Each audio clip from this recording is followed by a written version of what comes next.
Hello everyone, welcome back to the channel. Today I'm bringing you my honest, non-spoiler review of Savage Avengers issue number 1. This just came out last Wednesday from Marvel Comics at the time of this recording. And in case you're a little bit confused by this is actually a relaunch. Marvel just wrapped up their previous Savage Avengers series with number 28. That was the run by Jerry Duggan, so I've got hiccups in case that keeps on being a problem throughout the rest of the video. Don't worry, this is non-spoiler. I'm not going to be giving you guys any spoilers for this book. I'm just going to be talking about the characters that are in it, the artwork, the writing, and stuff like that. First of all, I will say that I kind of enjoyed this issue. I thought that it was fairly well written. It was definitely kind of dialogue heavy. That was my main problem with the issue. And the artwork also was not my favorite. So that makes it sound like I really didn't like it. I actually did enjoy this for the most part. I'd say don't take it too seriously. It's just kind of a fun superhero comic. We've got a really cool lineup of characters, but Conan the Barbarian is front and center. There's been a little bit of controversy behind this issue. Some people are wondering whether Conan is going to be able to stick around in this book because Marvel has actually lost the licensing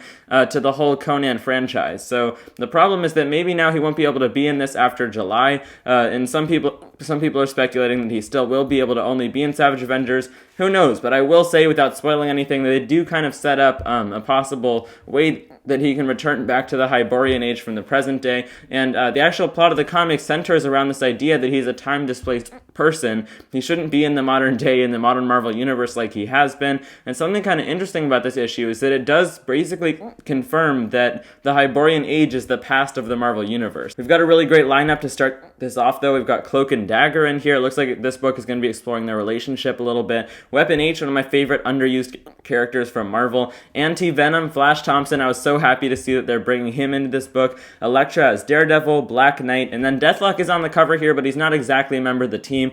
You'll have to read the issue to find out what I mean by that. So Dave Pepose is the writer on this. He's taking over from Jerry Duggan, who wrote the last run of Savage Avengers. The artwork on this is by Carlos Magno, who's got a lot of Marvel stuff under his belt. He's been working them for a while. The last thing he did, I think, was that Kang the Conqueror miniseries, which I really did like. My main problem with Carlos Magno's artwork is just that it's really, really extremely cluttered. There's so many little line work details already going on within just the actual characters that he's drawing, but then all of the backgrounds are also just super cluttered. There's like all these little lines that are disconnected from everything else, kind of detailing things that don't need to be detailed. The writing by Dave Pepose, on the other hand, I thought was pretty decent for the most part. He's a newcomer to Marvel. They're having him on Fantastic Four by Dan Slott for a couple issues, so they're giving him some big stuff to work on immediately after joining Marvel, right? And my main problem was just that there are way too many words. We had that whole format where there's like these captions that are describing everything that these different characters are doing,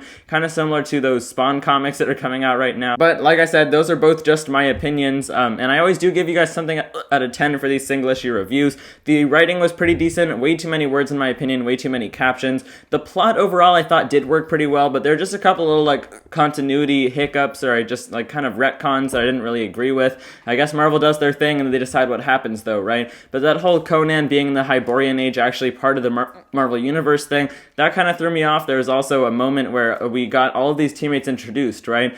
And then suddenly they were just all together at one point in the issue. Like they were all in different places and then suddenly they were all together fighting this foe. Didn't really make any sense how they were all able to suddenly come together like that, and the artwork being a little bit jumbled didn't make that any better. I hope I'm not making this seem like too negative of a review for you guys, because I did enjoy this issue for the most part. Just wasn't like the best book out there. So for my final rating out of 10, I'm going to give this first issue, I'm going to say a 6.5 out of 10. I think it's the first time I've ever done a 0.5 rating. A lot of people were saying such great things about this book on reviews that I've seen online that I thought it would be like the best thing ever. I didn't go into it with too high of expectations though, and it didn't really pay off how I wanted it to.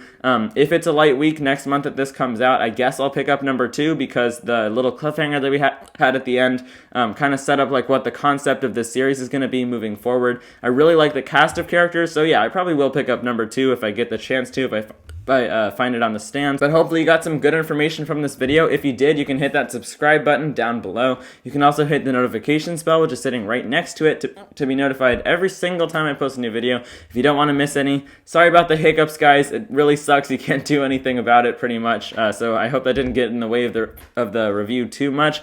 Thank you guys so much for watching, and I'll see you in the next one. Bye, guys.